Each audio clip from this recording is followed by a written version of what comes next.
Good afternoon. Oh, let's see if this is on. I don't have to. So I'm, a professor here. So that means what I'm good at is professing, which is usually at a lectern. So I'm not going to move around quite as fluidly as some of the previous speakers. I'll just profess from here. So here we go. Let's see if my slides will come up. So I'm going to talk about, let's see. Statistical methods as social technologies, implications for metascience and research reform. And I'll say right off the bat that this is not an area that I have delved in that much before, the issue of epistemic or social communities, and I thought what better place to explore it than here, where we actually have folks who do this for a living and can maybe forge collaborations and can refine my insights or can correct me. So this is the meeting where I really wanted to roll this out. In terms of disclosures, lots of sources of support, most legit. NIH, maybe that's not so legit, I don't know. PCORI, FDA, Annals of Internal Medicine, National Blue Cross Blue Shield, and my family, my wife Ruth and my kids. They actually afford the biggest conflict of commitment. So I'm going to talk about efforts to improve statistical reasoning in science. We're going to go from the sort of the micro that Michelle was just talking about to the macro. And I'm going to go pretty fast. So you might find me talking quickly at times, but I'm assuming that many of you are quite familiar with the components here. So I'm going to talk a little bit about the debate about p-values and null hypothesis significance testing, add a few comments about replication, talk about a survey on the use of statistical review in biomedical and psych journals.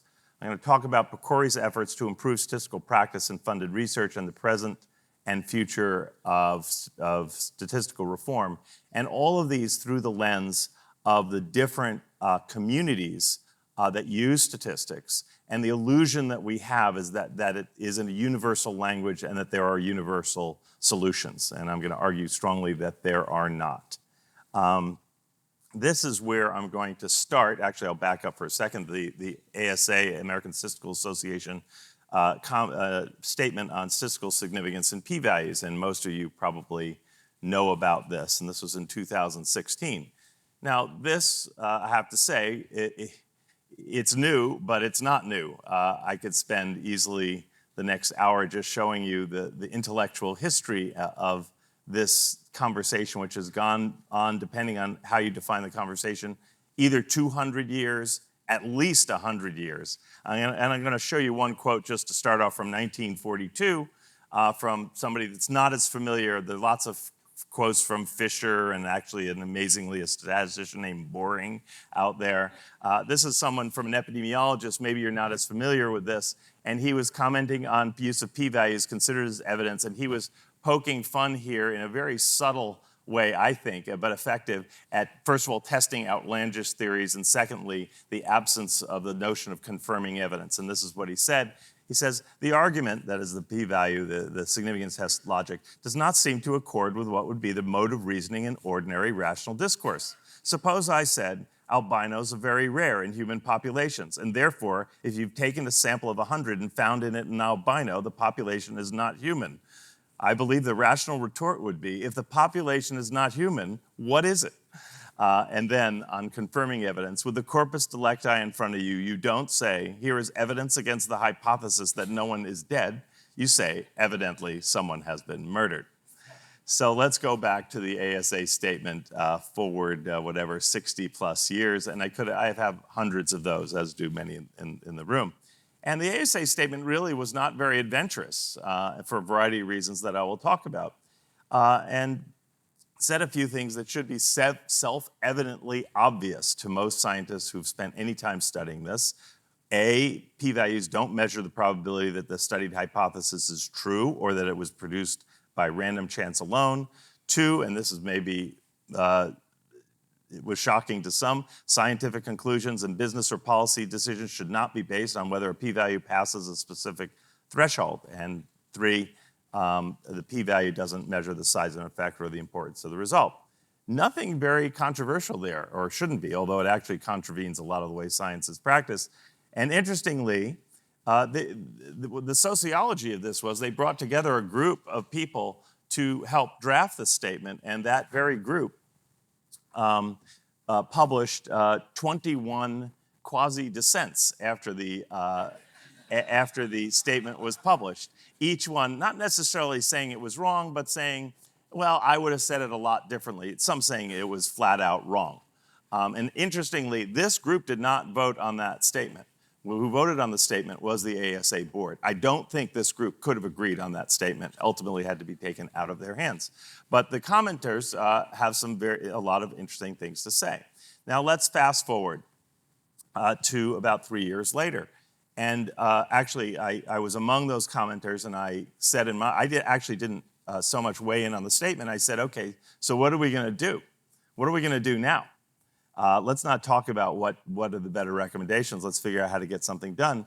I don't know if that was critical in Ron Rosserstein, the executive director of the ASA, taking his next step, but that's what he focused on in his next iteration, which was to organize a conference about what should the future look like if we're not focused on P of less than 0.05. And as a result of this, he had a big conference and published a volume in the American Statistician, maybe some of you have seen it just in March, where he had 41 papers with different proposals for both what was wrong and what could be done better. And again, a lot of wonderful ideas, agreeing and disagreeing with each other, but a huge amount of heterogeneity here, huge amount. At the same time, this sort of riled up the statistical community, and they started organizing into camps and publishing all over the place. Here was a piece, Redefine Statistical Significance. It's basically a petition list of authors, and they said, let's lower the threshold from 0.05 to 0.005. I won't go through all the reasons for that. Then another group, they signed up 800 people, and they said, no, let's get rid of statistical significance altogether. And some of these were encoded in eloquent form actually as part of that 41 papers. And so you have all these statisticians and methodologists duking it out in the pages of the journals. And I would suggest that most or all of these suggestions and ideas will fail, as they have failed for the past 200 years. So, and why do I say that? I say that because we tend to focus on these statistical dictates and solutions and as in terms of their guide for analyses and interpretation of data by individual scientists. They're largely targeted both at fellow statisticians and what they imagine they can turn researchers into. And they are trying to shape how conclusions are written, how papers are written. I would say we have to look at these through a completely different lens, because this is how statistics are actually used, which is to aid collective data interpretation and decision-making within epistemic communities, within scientific disciplines. And they serve this dual role. And the second role is as guideposts for consumers of evidence, which are regulators, editors, policymakers, practitioners, and other researchers. And for this, you can't just use logic. You have to use policies to affect the way science is done. Here's a really great example of what looks like a quasi-statistical rule that makes no sense from a statistical point of view, but it's a very effective policy. This is the FDA 2 pivotal rule guideline for approval of drugs. And what they require is 2 RCTs that are statistically significant. It almost doesn't matter how many others were done. So what that ends up happening, let's see if I have my pointer here. No pointer. Somebody can get me a pointer, that would be great. Anyway, on the left, you see the way a statistician would add up 4 studies, 3 of which are non-significant and 1 of which is, and they get there the votes. 0, 1, 0, 0, 0 ends up with a result that's highly statistically significant. That in the FDA rules is less evidence than this other situation where you have 2 significant on the left. Thank you very much. 2 significant on the left, 2 on the right. It adds up to a non-significant cumulative effect. And they're not necessarily statistically heterogeneous, but this makes no sense. And the vote count there is 1, 1, 0, 0. This is a win, this is a loss. You can't justify this from a statistical point of view. and yet it's a rule. And I would argue that it was a rule that improved on what went before, which was the Wild West. So the problem with the rule is there's no formalism about the degree of evidence or certainty required in different situations and no principled way to calibrate it. This is because it's not based on principles, the two-win rule. And it incentivizes gaming, evidence suppression, and outcome switching, which is what the FDA is struggling with all the time. But it's a rule. This is an example of a rule, not necessarily a statistical solution. And in every field of science, it represents an epistemic community. What we don't recognize as much is they use statistics incredibly differently. Clinical researchers, lab researchers, surgeons, psychologists, economists, social scientists, physicists, the language they use and the procedures they use are profoundly different. And actually, in preparation for this talk, I tried to find some empirical work on this, and there is almost none. Lots on epistemic communities, but almost nothing on the different ways they use statistics, except actually for a doctoral thesis I was pointed to through a Twitter inquiry of Fiona Fidler, who's here and did this in 2005, focusing mainly on psychology and biomedicine. This is an example of how you can have balkanization of statistical methods. How many of you have heard of magnitude-based inference? About 5. Okay, so this was brought to my attention by Christy Ashwanan, who raised her hand, and my colleague Kristen Sinani, who was over there. This is a new method of statistical inference. I will tell you, it is bogus. That's being kind. And it was developed in about 2005. Its spirit, it was inspired by the right spirit, I will say. We should be looking at magnitudes of effect, absolutely. But to create a whole new inferential system, not so good. Anyway, this was created and taken up exclusively in the sports medicine community, in sports science. This is a method that's actually used, completely isolated from the rest of not just science, but of medicine.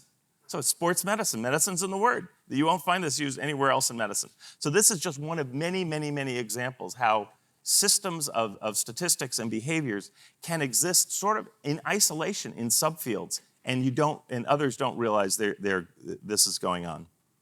So I commented on this in one of the papers I wrote for that collection, and I won't read too much of this. Basically it says, would getting rid of p-values get rid of all the conceptual baggage and garbage and sloppy thinking that goes with them? And I've been writing about this for 30 years, trying to get rid of them and change them. And I said, if we were able to get rid of p-values, are we sure that the unintended consequences wouldn't make things worse?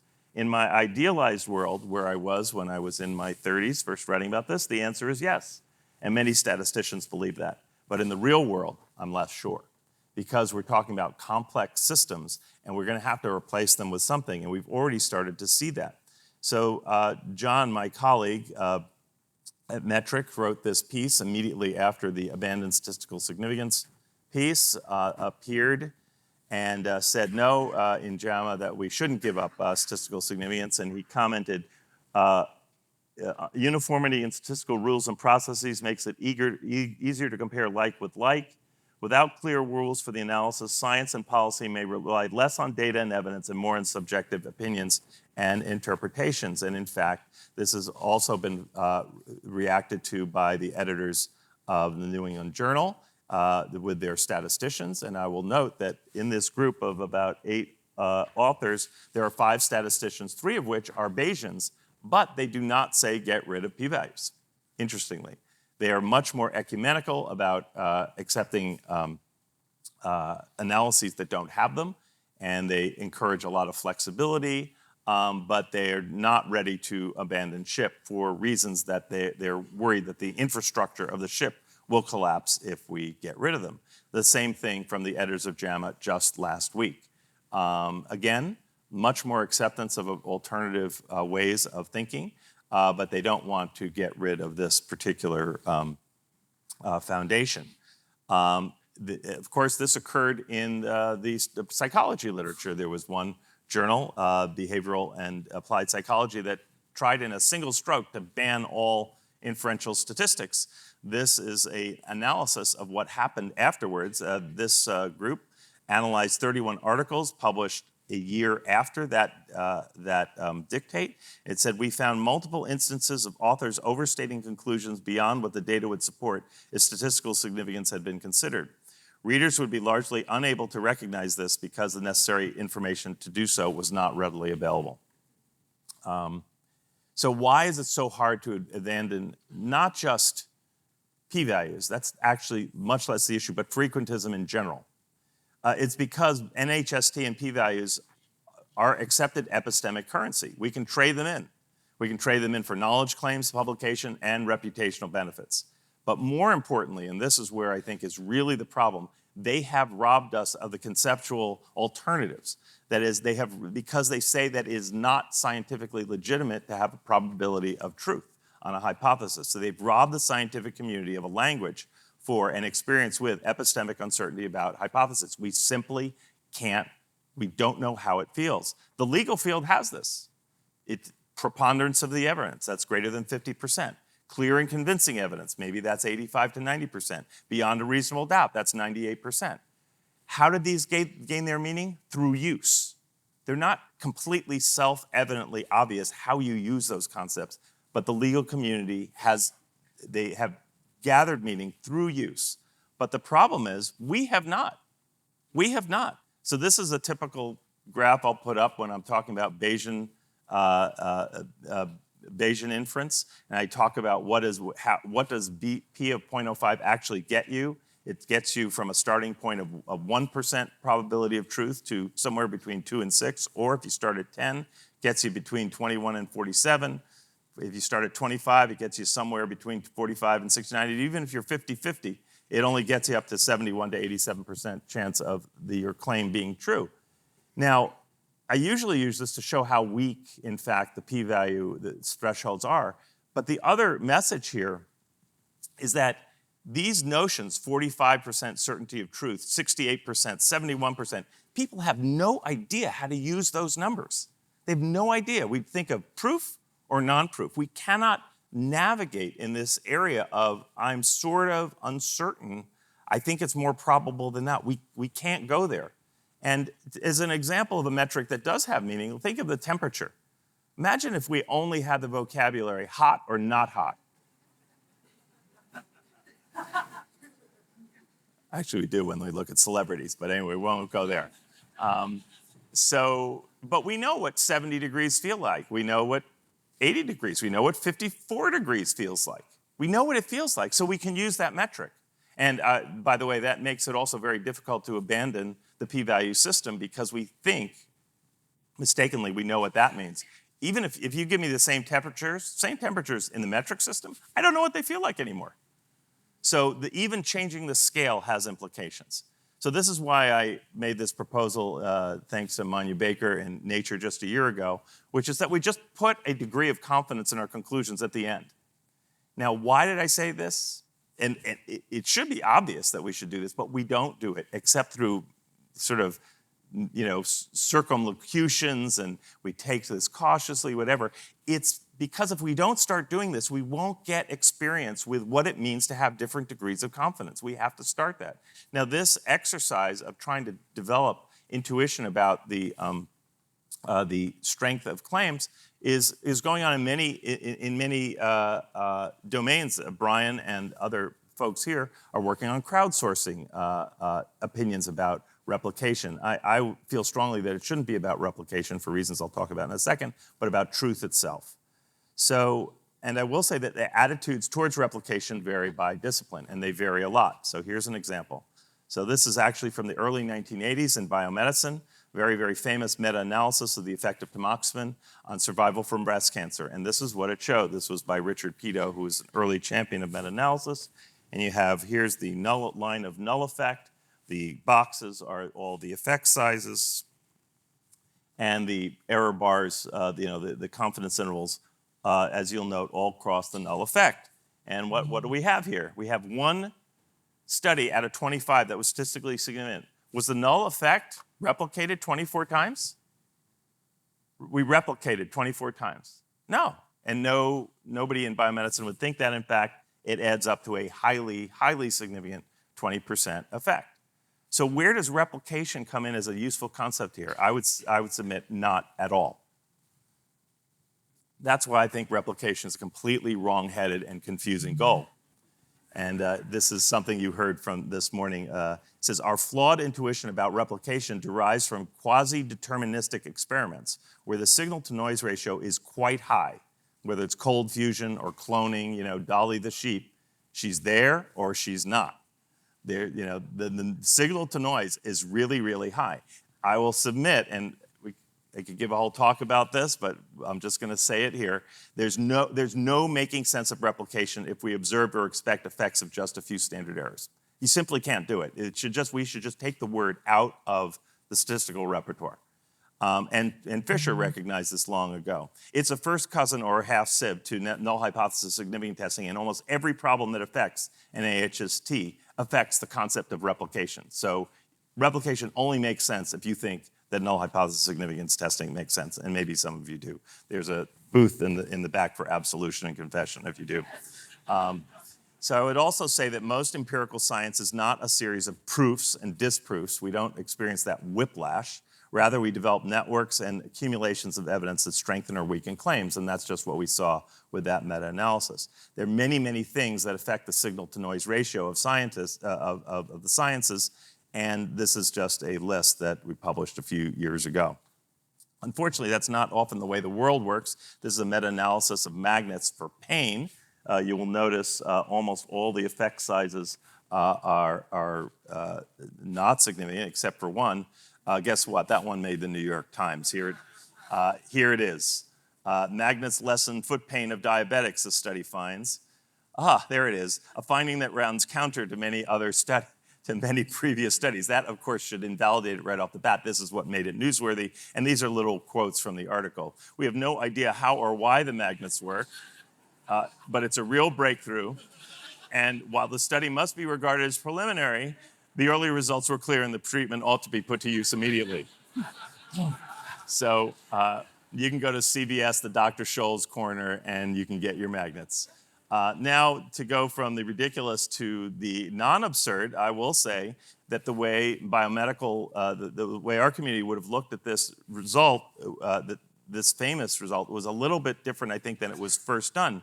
As you know, and this reproducibility project took 100 randomly selected psychology studies from the top psychology journals, and they replicated them. These were the p-values of the original. These were the p-values of the replication, and lots flowed from that. When I looked at this for the first time, I said, game over. 97% of the studies were statistically significant. There is absolutely no way that a sample that yields 97% statistical significance randomly taken from the top journals represents an unbiased sample. It's obviously highly, highly selected. So I did a little exercise actually in the few minutes after I saw this. This is what I did. So here's the result. And I just generated two columns of random numbers. And I said the true effect was one standard error. But I would delete from this these two pairs of numbers all the numbers in the first column that were not statistically significant. So I did the same sort of truncation that was done through the social processes of publishing in the top psychological journals. That was the distribution I got for the statistically significant ones, remarkably similar to that. And guess what's in the second column? The quartiles, everything is identical. This took 3 minutes. I don't know how long the other one took. So what this showed was what we saw John Schooler tell us yesterday, was it was recreated by publication bias and regression to the mean. Exactly the same result.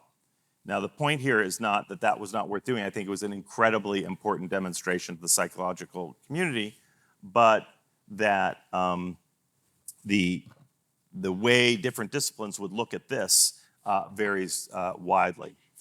Now, I felt fine sort of using that example because Brian and Tim have said some really exactly on target comments about replications, and this was in the cancer biology project. The scientific claims gain credibility by accumulating evidence from multiple experiments. A single study cannot provide conclusive evidence for or against a claim. Equally, a single replication can't make a definitive statement of original scientist finding. However, the new evidence provided by replication can increase or decrease confidence in the reproducibility, and I would say truth, not reproducibility, of the original finding.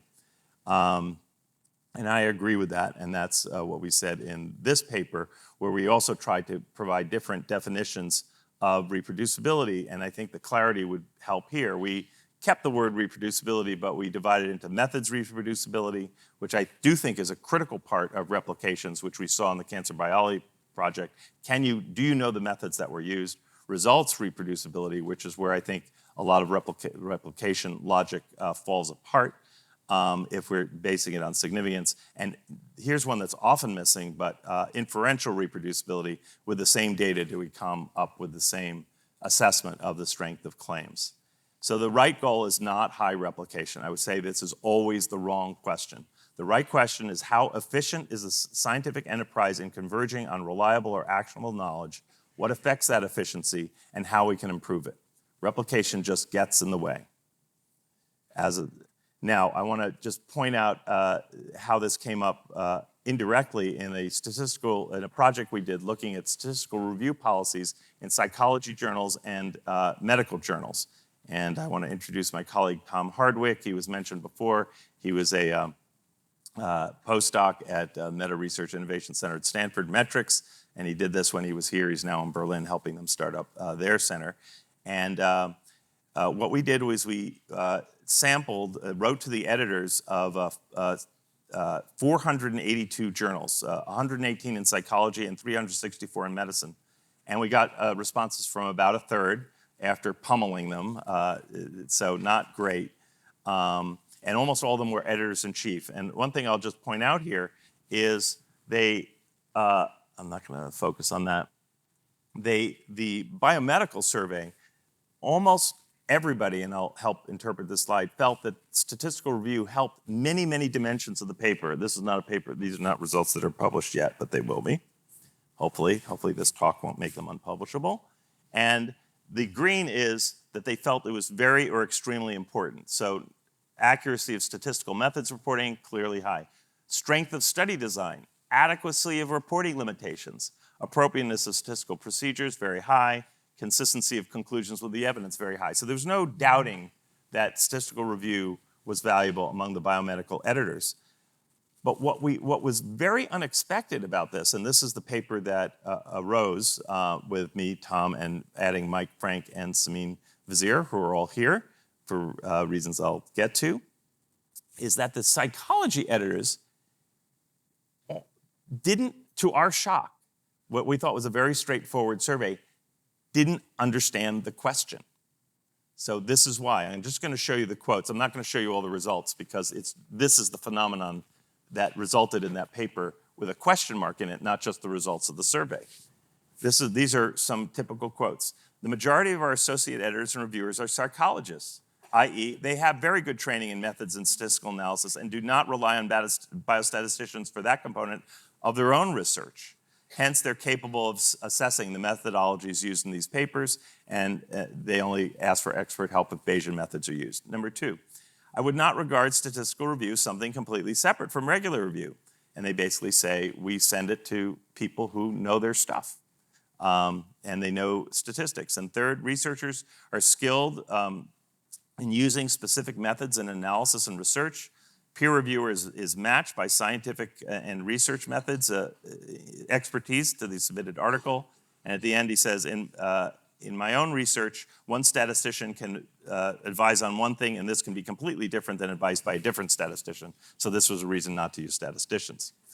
So anyway, so you see there a profoundly different attitude and understanding of the role of expert statistical review in the review of the research from their own literature.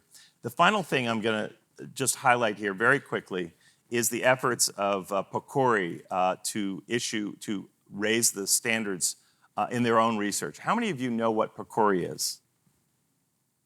How many of you don't? Unbelievable. Okay, thank you. So PCORI is the second largest funder of health research in the country. Let me just give you a sec. It's called the Patient-Centered Outcomes Research Institute.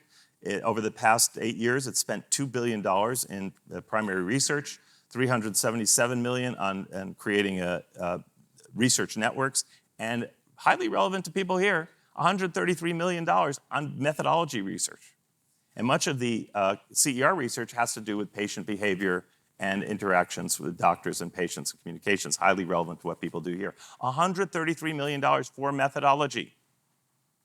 I don't know what the NSF budget is for statistical methodology, but I bet it's not 133 million. So you should know about PCORI. So PCORI, very interestingly, has two boards, a board of governors and a methodology committee. This was established by legislation. I'm actually currently chair of the methodology committee, and we are charged by legislation to create methodology standards.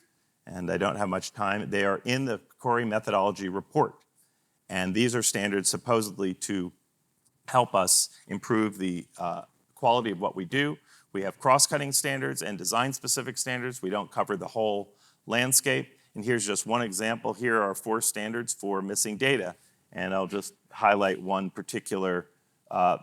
So, they're pretty straightforward. Just describe your methods to prevent and monitor missing data. Use valid statistical methods. And in particular, we say single imputation, such as last observation carried forward, baseline observation carried forward, and mean value imputation are discouraged. And you might think, boy, this is really great. And every single proposal is supposedly matched up with the methodology standards, and in a sense, the reviewers are supposed to give feedback on how to improve the protocol. Well, here's the bad news. So we look at the final reports, and this group studied them, and what did they find out? 0 of 31 final research reports that they looked to adhered to all the standards. It was both due to incomplete reporting and non-adherence, and sadly, I'll look at number 4, many reports did not use appropriate methods for handling missing data. So, what are the implications? Even a funder with substantial leverage, funding, and resources has difficulty changing the dominant paradigms of practice, no less paradigms of reasoning. This is about policy, not logic. Those methodology standards are about the logic and science of research. They're not actually how you change the behavior of researchers. And it's too simple to say, well, the funder can do it. The difference between technical solutions, the standards, and policy solutions, getting them used, is enormous. And the latter is much more important and much harder. So where do we go from here? It's the last slide. We have to take the long view, and technical fixes alone will not work. Changing statistical practice has to be driven by scientists reforming their own fields, because there's so many fields and so many practices, as part of a movement to improve research quality in general, built within departments and institutions. And this is already starting, and actually, we're just establishing our first office related to this here at Stanford now. Pressure needs to be exerted at all levels, from the funders, from journals, regulators, professional societies, but honestly, that's happening right now. But you go into the lab and you ask researchers, and almost all of them are completely oblivious to a lot of the things that we're talking about in this room. Change occurs at the ground level. So we need multifaceted strategies, new curriculum and teaching tools, tools to teach the faculty, because they often are the barriers in making the big change, teaming up with field-specific methodologists and reformers, create new institutional structures and incentives. Again, that is starting to happen. Commissioner Wright applied examples, modeling good and new approaches, and show that in your own literature, and show that it's publishable. And finally, this should warm the hearts of many people here. We need to partner with and learn from those who study institutional and disciplinary change, like the sociologists of science. I think most folks working in this space have no idea what are the things that are taken for granted in the sociology world that can change populations. So I think I need to stop there, because a study said that lectures aren't just boring, they're ineffective. I hope you've learned something, but fortunately another study came out that said the new study says that studies are wrong. So I'll end there. Thank you.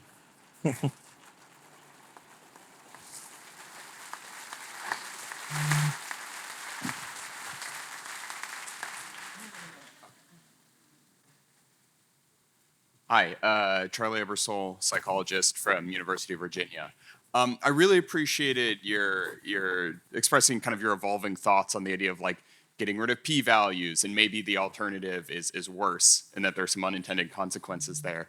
I was curious with your suggestions and thoughts on changing how we talk about replication and maybe abandoning some of the terminology we use now. If you have any similar concerns about what the pitfalls of that might be so that we can avoid them if we take the suggestions. Well, I'll answer very quickly. I do think, in general, first of all, you can't talk about replication without talking about, if you're going to talk about effect size and sample size and power.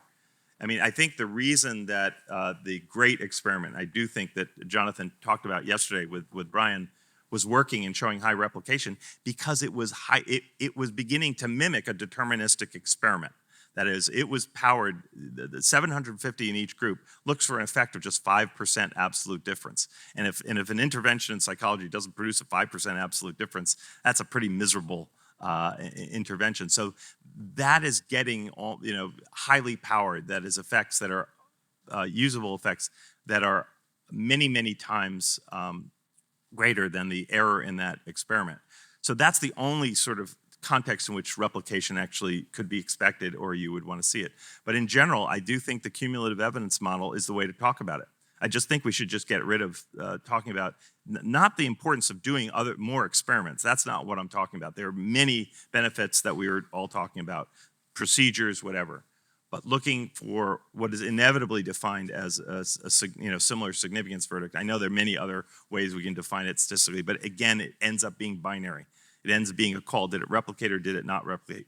We have all the language for this in the meta-analysis framework. We talk about heterogeneity, unexplained heterogeneity. That's studies that conflict. And then we try to understand why do they come up with different results beyond chance. We don't have to talk about binary replication and believing in a single study as though there's a claim to be made there and believed, and then a second study where there's another claim to be believed. Again, it's the entire enterprise of science that we have to be looking at and how we collectively converge on the truth. So I would just not use it, except in a very, not in an inferential way. I'd talk about the cumulative evidence model. I wouldn't stake claims on single, smallish studies. I don't know any other way to salvage it, honestly. Thanks. I'm being purposely provocative here, though. If you get me in a room for a few hours, you'll find more nuance. Hi, Yes. I'm Alan Rensel from MIT and a company called Protocol Labs. I'm interested, thanks for making this distinction between truth and reproducibility. I'm interested in sort of connections between how science advances and formal methods in math. And there's a huge difference, right, between deciding what axioms are going to work with and working with them, right? And you have these epistemic communities that are sort of used to a set of formalisms and working with them. Is distinguishing between those sort of two modes of scientific advance relevant to this? Right, so like if you're saying, we are taking methods that people in our community have already worked with versus taking some sort of new set of abstractions, is that relevant to the sort of truth versus reproducibility distinction? I have to say you got me there. In the sense that we would have to spend an hour for you to completely explain to me the relationship between the two. So I see the difference between reproducibility is just an operational, empirical result, which is related to the probability of truth of the underlying phenomenon, but we're fundamentally interested in truth. We're not interested in reproducibility. The extent that we have accumulating evidence is just a means to that end. It is not an end in itself. Sure. So we often talk about reproducibility as though it's surrogate for truth, but it's not. I'm not sure I can actually, we'll have to talk later. I don't understand all the foundations for the rest of the question, unfortunately. This is what happens when you have an interdisciplinary, cross-disciplinary audience and questions. Yes, over here. Hello, I'm Andres, psychologist at Cornell. I was wondering whether an argument that you could make, whether you think an argument that people could make about the use of, for example, that could justify, for example, the use of p-values is that statistical tools have network effects, and so the value of like a statistical tool increases as the number of people that use it increases. So given that already people are using like p-values, like you could argue that there's that it has like a lot of like already it has like a lot of value, and that changing to like a different statistical tool, we would need to think about like the cost of like changing as a epistemic community to like a. Would you think that that's an argument that is that an argument that you would make, or do you think that that could be used as an argument in favor of the use of p-values? So I hope I wasn't misunderstood. I think we need to get rid of them. But we have to do it in a sophisticated way. I mean, I myself like Bayes factors. I like standardized Bayes factors that are basically the support for the maximum alternative, because they embed within them a conceptual idea that the evidence simply changes your prior. Just that fact it would be a titanic change, and actually the value of the Bayes factors can comport with the values the metrics that we use for the p-values. But making that gigantic leap without establishing the ground where people can even think about the degree of belief they have in a proposition, that it can go from 40% to 70%, where right now it's just hot and not hot, you have to lay the groundwork. So that's what I'm saying. I'm not saying that we should keep them because they're being used, but I'm saying that the degree of work and sophistication of that has to go into laying the groundwork for alternatives is very, very complex. So I don't know if that answers your question. Thank you. Over here. Yeah, Olavo Amaral from Brazil, Rio. I really love your tamoxifen slide. I think it says a lot, and I do very much agree with the concept that from a clinician's point of view, it doesn't matter if you're replicable or not because you have an effect. So like if you're interested in the tamoxifen effect, I agree with your point. On the other hand, if you're interested in the literature, which might be the meta-researcher's view, if 24 or 25 studies say tamoxifen do not work, the concept But of they didn't say replication it didn't work. Yeah, That's the point. Well, but psychology studies with a p of less than 0.05 will say this exists. And right. In a world in which binary claims are made, they can be right or wrong. So I mean, you can talk that like X% of claims are wrong. Might make sense. So like, I agree with your point that from a discovering truth of this finding, replication doesn't make much sense. But in terms of like evaluating the literature and evaluating claims, which are binary by nature usually, we might want to keep the concept, wouldn't we? So I just want to say claims are an overlay on the statistics. Yeah. Each one of those studies provided evidence. Evidence, evidence, evidence. Whether you choose to make a claim on the basis of it, the claim should have been, or could be, the effect could be this much on the protective side and this much on the harmful side. That could be the claim. You don't have to make a claim of definitive effect or non-effect based on those numbers. That is completely a manufactured, statement that is accepted in some communities and not accepted in others. So the claim is an artifact of how we behave and then the words we want to attach to those numbers. But there's nothing in the numbers that required you to make a claim. Yeah, I agree with you, but we're studying claims. I mean, if you're studying science, I mean, claims are being made. So, I mean, in that sense, you might talk about. I would say that's part of the problem of the replication rhetoric, is that we make claims after every study, and then it becomes the whiplash: a claim here, an anti-claim here, claim here, anti-claim. That's why the cumulative evidence perspective has to be the one, because that science is not sustainable by having every study produce a claim or a counterclaim. I guess that's my point. Yes.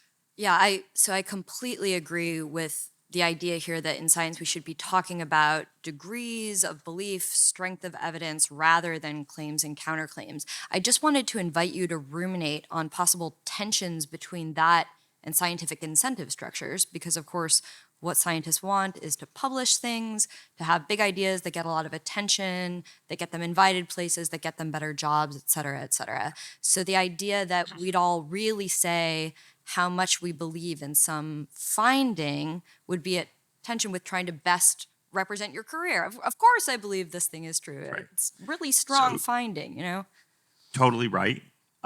This is why some of the statements of the journals are important. I think they're becoming much, much more open, some journals, maybe not others, to the idea that there is a lot more nuance. And I was going to show, we didn't have the time, examples at my own journal where we actually changed the claims of papers. One just happened a few weeks ago from a positive to a negative.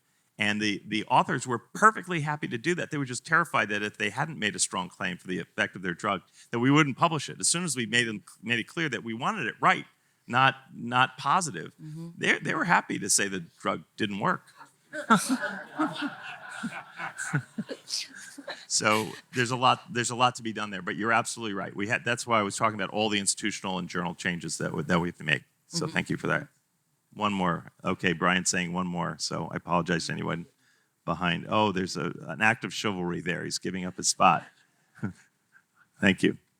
Sure. I mean, it's very similar to the last question, but it's the idea that, so, we have our own epistemic communities in these subfields, but we exist in a very, very broad epistemic community of the United States, of the broader world that wants to apply all these research fundings, make some money out of it.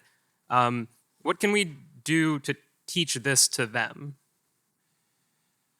Well, as I said, this is where we need to team up with the social scientists. I will say what we're going to try to do here is make particularly the young scientists, the ambassadors of change within their own fields, empower them to look at their own literature, we have to look at all the networks of influence that exist within subfields. You have to look how are their methodologies shaped in their journal clubs, in their grant proposals. I saw a lot of basic science grant proposals here that literally had no numbers in them at all. No, they said number of wells, not number. They said they would test something in wells in a slide. They didn't say how many wells. They said they looked in animals. There was no animals, no numbers of animals, no numbers anywhere, and this was not being enforced as something that had to be part of every application. So I think it is hard. What I will say is it's hard work within each subdiscipline. You can't just do it from above. Some action has to be from above to legitimize what's going on in the communities, but we have to develop. And I think we have to start with, in many ways, with the younger generations, with the older faculty being at least receptive to it, doing the work and role modeling how it can be done differently. And the other thing is providing tools. We can't just say you got to do it without, and Brian, I know, is a tremendous evangelist of this. We have to make it easy for them. So if we want them to show their code, to show their data, to make more nuanced judgments, we have to show that it's publishable, and we have to provide them with the tools to do it. So this is more than can be answered in 30 seconds, because it's sort of how do you engineer social change within disciplines. But I would say it takes operating at every level, from the point where they're learning their methodology, where it's being role modeled, where it's being rewarded, and it can be done, but it's happening slowly. And actually what will happen is it's going to happen slowly, and then one day, in a few years, maybe it's next year, maybe it's 3 years, there's going to be, the tectonic plates are going to shift, and all of a sudden what today seems impossible will be expected of us. And so it seems very difficult to be turning the ship, but it's going to turn, and it's going to turn very quickly. And I think we're right in right at a cusp where I think it's going to happen within all of our professional lifetimes, even us old guys. So, thanks.